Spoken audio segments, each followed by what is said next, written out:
I have no idea if this is gonna work, and I didn't bring my stand.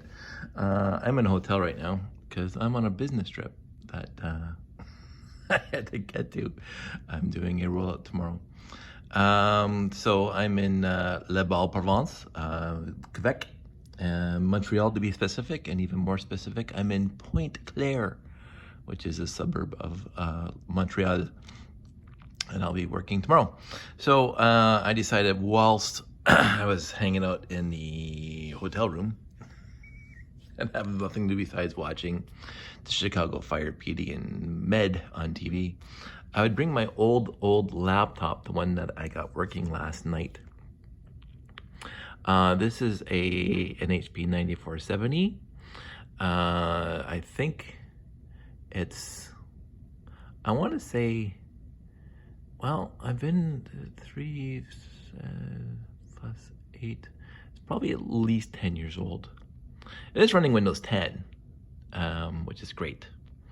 And but it is a relatively old machine, an HP 9470. I don't know the specs of it, but before my old company, when they refurbished when they replaced when they replaced laptops, the person got to take the old one home. It was fantastic. So this is an old HP 9470, and it's been sitting in the house, kind of gathering dust. It sits in a Lego room. And I turn it on when I want to surf the internet while on Jeff's. This is what I actually do the streaming on when I'm on Jeff's channel. I have a plug-in for a camera. I have an HP webcam that plugs into it because the camera that's in the laptop, of course, that piece of tape's been on it since I got it. It doesn't work very well anyway. I'm sure if I formatted the drive and reinstalled Windows from scratch, everything would work better. But again, this thing has been not at all cleaned up. For it was when we take them home from the company when they get replaced, I use the out of the box image on it. So that would have been 7 years ago, at least. So out of the box image, I restored the image, and then I just used it at home, and I gave it to Josh, and he installed Steam on it. And of course, I installed all my old L-Draws on there because I was playing around with that a bunch of years back. But that shows you how old this is. MLCAD is on here. I haven't used that in over half a decade, probably almost a decade. So this thing is pretty old. But I wanted to test. A friend of mine sent me a link in my Facebook Messenger from a website that I may post below. And he was saying that because I mentioned my RCX, and I have an old XP machine sitting at home that is on the verge of death because it's well over 15, 20 years old. But that's what I was using to keep my RCXs up to date and interface, because this tower does not work on 64-bit machines, and it doesn't work in anything past Windows XP. So I've been meaning to do this for quite some time, but I never had the need because, again, I had that old XP machine sitting, and that's an old HP. Might even be Toshiba, I can't remember now. I got that from Laidlaw. How long ago was that for me? When we replaced that one with newer ones, I got to take that one home. That is ancient. It's an old. It even has a 3.5 floppy in it. That's how old it is. It does come with a CD, DVD drive in it. But Windows XP, and it has again MLCAD, but it also has the NQC and the tower driver that you could download at the time. And what happened there is that I just kept it running only for programming. It's one I used to bring to RTL Toronto competitions way back in the day for keeping my RCXs programmed. So that's how old that machine was. And so it's a physical machine, and it's pretty old, and I always have a fear that someday it's just gonna die, and I will not be able to program RCXs anymore. So I've been meaning, because I actually do VM work at the office, sporadically. I'm not an expert in VM, virtual machines, but I have dabbled in it. So I meant to, and I've installed VM software on my other laptops for work-related purposes for testing. And we have servers, obviously. We have a server farm where we use VMs for VMDKs for all our servers. So I've dabbled.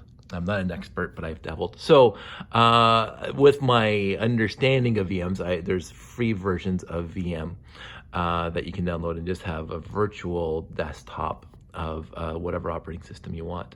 And I meant to do this for years now, to install some sort of VM client software and then run Windows XP and see if I could actually get this thing to work and get this thing to work. And I just never bothered because, again, I had the XP machine to do my stuff if I was going to use my RCX. But again, my friend sent me this link that how to get the software working on basically any Windows platform at all, any newer Windows platform at all. And basically, you install a VM type software. This is called VirtualBox, Oracle VM VirtualBox software. And then I'll post a link below, and it gives you basically a step-by-step. And so the VirtualBox is a VM environment, VMware environment, where you can spool up another operating system, a virtual operating system inside your physical operating system. And so again, because I used to own a Windows XP, I have a license key and everything, I was able to follow the directions.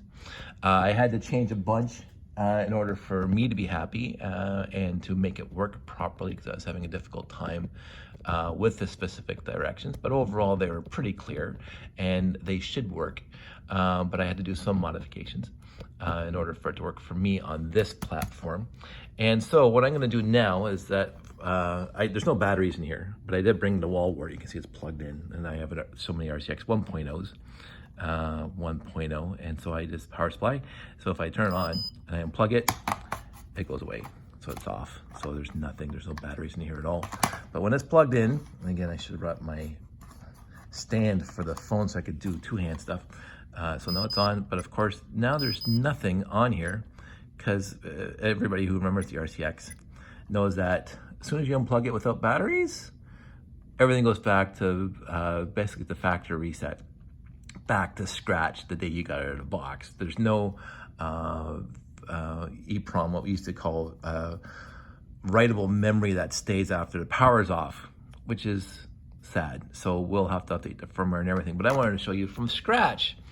I was going to do the whole install from scratch, but that's going to take some minutes. So everything's installed now. I double click on this VirtualBox, and this thing starts.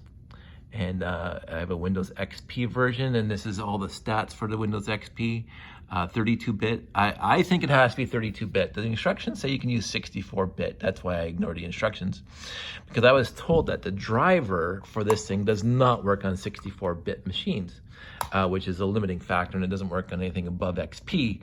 So whether or not that's true or not, I don't know, but that's what I was told. And I did try to experiment back in the day when I had a Windows 7 machine after Windows XP. And I tried installed NQC on my laptop that was Windows 7, 64-bit, and this would not work. And I could not get this thing working on the actual physical machine. I plugged it in, driver not found. Even when I downloaded the tower driver, it says this is incompatible. And even with the compatibility, it would not work. I could not get this thing working on the Windows 7 64-bit machine. So I never bothered again.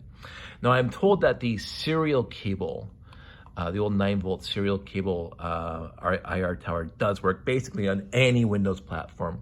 And my friend Ross was actually asking, or somebody was asking in my thread, whether or not I tried it. I didn't.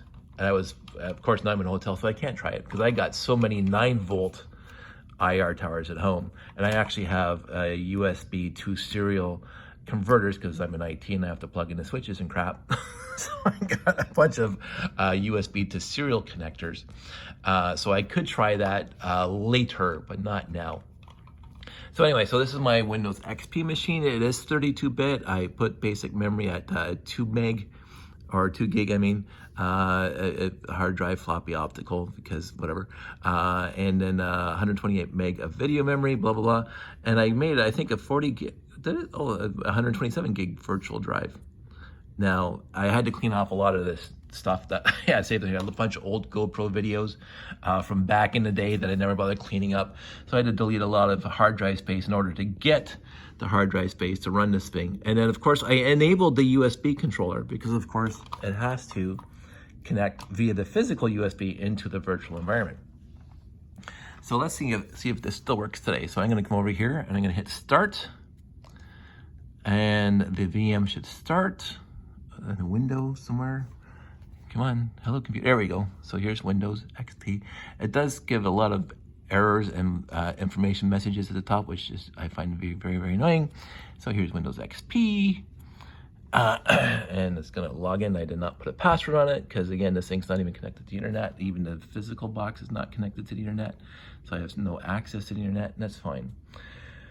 And, of course, I installed the Robotic Invention System, which you can download. And, again, the link that I'm going to give you, the walkthrough, shows you where you can download the actual RIS software from the older versions. It has the RoboSports and the other ones, and it's an ISO, which means that you have to load it up into your VM as a CD, and so you just connect the ISO, and all of a sudden you can run it as a CD, and it shows up as, I think it's still in there if I go right click, and this is me trying to remember how to use XP. So if I look at these, the CD drive, it's RIS 2.0. So it's basically the CD drive right now is the RIS CD, that virtual CD. Now I did, and I'm not feeling guilty about this, and I don't think this is illegal, because I owned at least a dozen copies of the RIS software CD, because I owned about a dozen copies of the RIS 1.0, 1.5, and 2.0s over the years, and I actually have this stack of CDs at home. So me downloading the virtual CD, I mean, I could have put the actual physical CD. Actually, no, I'm not this one because I don't have a CD drive in this guy, but I have a USB CD. It doesn't matter. If you're thinking this is some sort of gray area, whatever. I don't believe so. I mean, this software is antiquated, and if Lego comes knocking on my door saying I used a virtual license, I can show them 12 CDs of this thing, so they can go away. That's just me. Anyway, so you load it up, you attach it as a CD, the ISO, but then you install it, and then we'll run this, and then just, oh, look at that. The first time I saw that decades ago, I was just like, this is going to be the best thing ever. And I'm going to say this straight up. Well, I haven't activated Windows yet. So as I said, I bought the RCX in a store because I just happened to be walking down the toy aisle in the Toys R Us or whatever, and I had at that point in my life, and this is another tangent. This is gonna be a long tangent day. This is probably around 1998. I think that's the year the RCX was released. 1998, 1999, probably 98. Doesn't matter. Somewhere in there before 2000. And I was on the internet because I was actually making web pages back in HTML 1.0 and 2.0 and stuff like that for whatever. And I had my little Sparky space. I had no idea there was a Lego community on the internet because I wasn't looking for it at the time. And so when I bought the RCX and I brought it home, just sight unseen, I just knew I wanted it. 1.0. Bought it off the shelf for $300. I got online with that thing, and it says, because it's got a www, let's enter now, it has a www connection, and then it started showing other people's inventions, and this is honestly how I discovered LugNet, is this guy right here. Now this is not directly connected to LugNet, but this got me looking on the wwws for Lego, for RCXs, and then I'm doing, back then, Netscape or whatever browser, Alta Vista, whatever I was using at the time, and I came across LugNet, and my mind was blown. like, oh my goodness, LugNet was the single best web page in the entire history of the internet for Lego people. And anyway, that's why I stumbled across LugNet, that's why I stumbled across RTL Toronto, yada, yada, yada, blah, blah, blah. So what we have now is we have to, or I think it's this one. Click here to unlock these options. Okay, program. I can't remember now. Main menu. Settings. What's the settings? It's been a while. Cancel.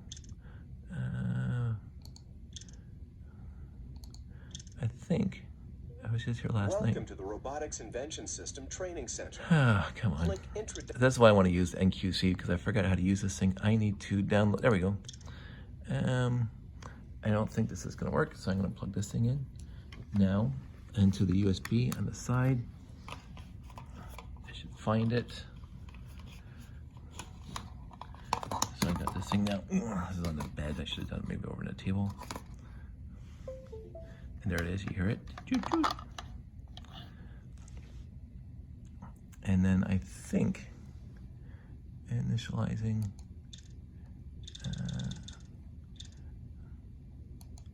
Cancel. Maybe I should have done that before. I started the thing. Devices. You go up here. USB. I want to connect that. And let's see if that brings it in. Try it again.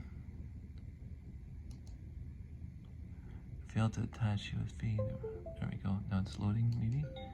There we go. So now, hopefully, with all those beeps and boops, it's got a checkbox beside it now. So now, if I go to settings, the light just came on. And now the robot, and now it says, and so every time you turn this thing on, it's going to update the firmware. So you click yes, the light comes on, and now it's uploading the firmware. Okay. And then these numbers should be going up. Now, this is why I want to find my old NQC stuff. Because NQC has a different tower driver, I believe. And the NQC, I also had the alternate firmware that speeds up the RCX processor by 10 times and 100 times, whatever. There's like 2 or 3 different versions of RCX firmware, third party RCX firmware. But that's on my XP machine at home.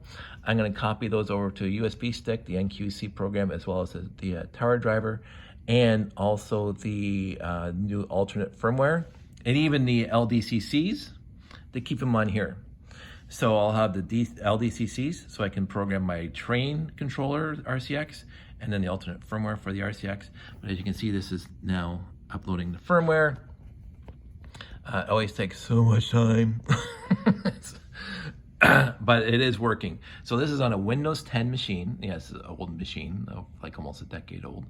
And it's got a Windows XP and a virtual environment, 32-bit Windows XP, and it's got the tower driver. So what I did for the tower driver last night, which you didn't have to read tonight, is that I plugged the tower driver into the Windows 10 machine while the Windows XP machine was running, and then the Windows 10 machine said found new hardware, and I said automatically, so I don't know what the Windows 10 driver that it's using for this is, but it found it and installed it, and then I went over to, as I showed you, the devices, and then I said find that thing, and it brought it in. So I think the Windows XP machine is using the Windows XP driver for this thing that's pointing to the Windows 10 external driver for this thing. Maybe, again, that's a little outside my wheelhouse of how that works, but obviously it is working, which is utterly fantastic.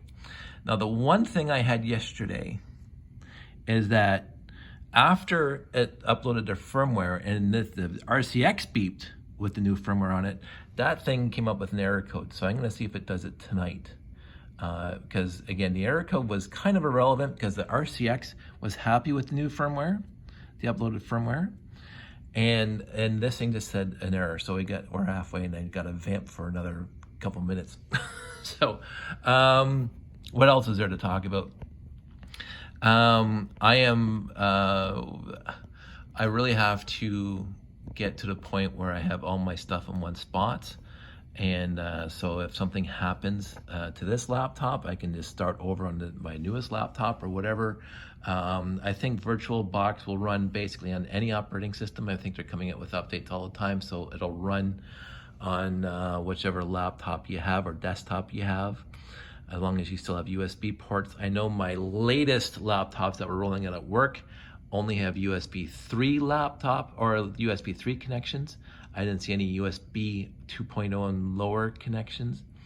So I don't know how I'm gonna do that, because of course this is a USB standard connection and the new laptops come with USB-C, which is the rounded end connections.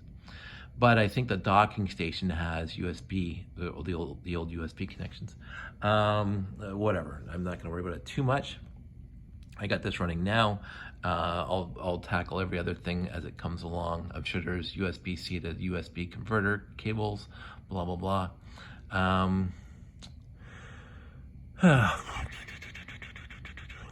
I don't know how to vamp anymore.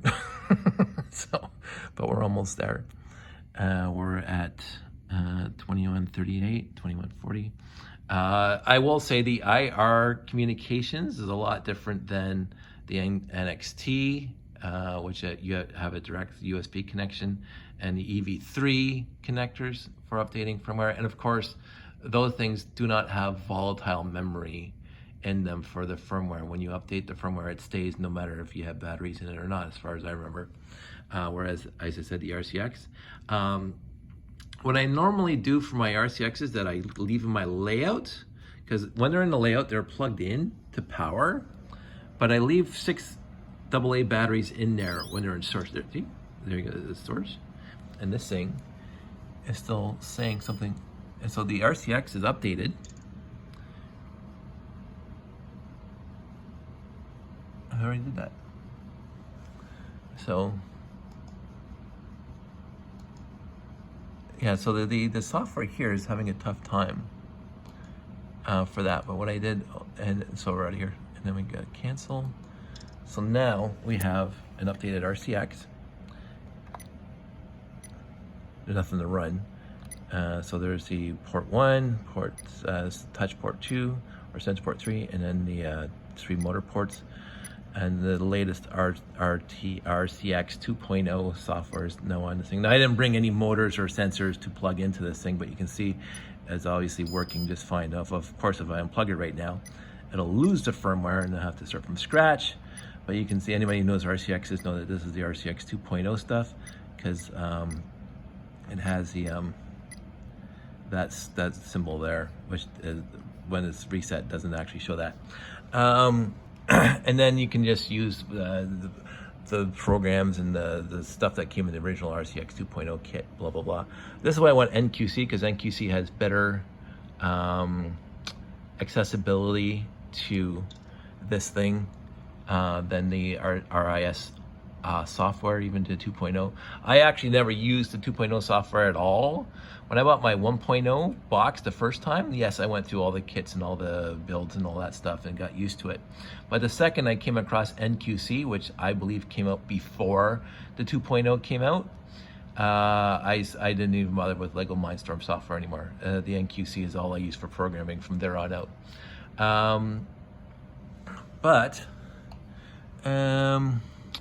Low, high, so it's basically everything. RCX battery level, like that, 0, because there's no batteries in it. So, let's see what advanced does. Again, it's been so long since I've been in here. Oh, this is the same old. So the RCX will turn off after 50 minutes. You can set it to infinity. Set system timer, so you can put your time in there, and then locking program slots, all that stuff. So, and the code sensors, Celsius, Fahrenheit, all that stuff. I remember all that from back in the day that I never really used to worry about. The only thing I worry about now is every time I do a show, I used to have like 3 to 4 RCXs in my layouts to help out for whatever they were doing, and invariably one of them would be dead. The batteries would be dead, so I'd have to download the firmware in it, and I always forget to change the and the NQC, you can do this too. I forget to set it to infinity, and so hey, it's 15 minutes, all of a sudden everything stops. That was connected to this RCX, because of course the RCX turns itself off after 15 minutes to save batteries.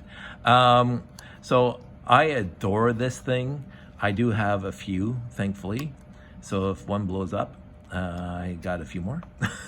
But so far, honest to goodness, all the ones I bought directly from the store are still working perfectly fine. I've inherited a few. I bought a few used. I bought a few from with my friend Chris, and then I inherited those too. But I got a few off the internets back in the day. I found a used lot way back when I was actually searching for RCX used lots. So you can't find too many of them now. And they say mint condition, and you open up the back, and it's just caked with battery acid. Let's see if I can do this with one hand. This one should be relatively clean. And so and then the battery acid would actually leak through, and then I take out the 2 screws and I pop off this top. You have to be careful with it because the clippies on here will bend, so you have to kind of raise it just a little tiny bit and then rotate it. I can't remember which direction. But the battery acid actually got onto the circuit board, and even after the cleanup, the RCX never turned on. So you have to be very careful when you're getting these things, because if somebody left the batteries in them, this thing is pretty much pooched. Which is kind of sad, because the 1.0 are becoming more and more rare, because 1.0 is the only one that came on with this power supply, power connection, external power connection. Now you can solder, I've seen people do this, solder your power supply connections on the inside and just have a connector for external power supplies. In the NXT, you would buy a battery pack that had the battery or the connector in it. And I think the EV3 has a connector built in back into it. I can't remember, but because I hardly ever use them, because this is what I use. So there you go. I'm just gonna hit cancel here. I'm going to hit cancel here. I'm going to exit back to Windows XP. I'm gonna start shutdown. Get out of here. Bye bye XP. And so the XP window goes bye bye. And then I just close that, and then that's it. And then we're back to square one. So I'll dig up the link, I'll post it below. I'm not sure who owns it and how long it's gonna be maintained, but it was an enjoyable hour of me trying to get all this working. I tried to spool up XP a few times with a few different options and variables in Windows, the VirtualBox, until I was happy with how Windows XP was running. And you just delete it and start over if it doesn't work the first time, the second time, the third time. But other than that, follow the directions, and I think you'll be fine. So that's it, that's all. This is me signing off from my hotel room with my running RCX, with no reason to have it here except I wanted to see it work again. I just love that sound. You can see that I've used this in layouts because this is my color scheme. The grill tiles are for sensors, and the solid tiles are for motor inputs, and so the wire connecting the 2x2 connector for these things would have the blue, yellow, or red on top of it, and on the 2x2 here would have the blue, yellow, red grill tiles on top of it. So when you're at a show, you can just plug them in quickly. I did this for my robot building too back in the day, if I was using 2 or more motors, obviously. Just to keep it straight. I mean, this is a standard thing. This is not a Dave thing. Everybody's done it this way. Their way of labeling these inputs and outputs. I don't know. It's 24 years. Just figured it out now. 1998. It's 24 years ago. I have so many utterly fantastic memories with the RCX and RTL robot competitions, and me playing with NQC, and me playing with Mark Riley's LDCC.